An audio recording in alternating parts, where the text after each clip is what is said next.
जी हाँ, नमस्कार दोस्तों, आप देख रहे हैं टी वाई भोजपुरी न्यूज़ में आपका स्वागत है। चलिए खबर पे चलते हैं।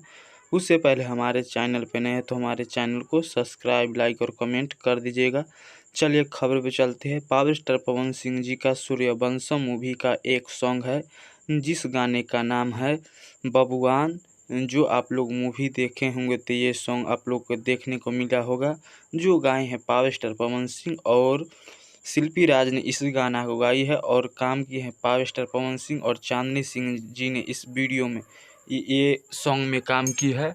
जो विजय चौहान जी ने इस गाने को लिखे हैं और शुभम आरजेडी इस गाने में म्यूजिक दिए हैं, जो कल सुबह 6:30 बजे आप लोग को सुर म्यूजिक पे देखने को मिलेगा। और तो चलिए फिर मिलते हैं अगले वीडियो में। आज के लिए इतना ही। हमारे वीडियो अच्छा लगा हो तो हमारे वीडियो को लाइक, सब्सक्राइब और शेयर ज़रूर कीजिएगा। फिर मिलते हैं अगले वीडियो में। जय हिंद, जय भारत, जय भोजपुरी।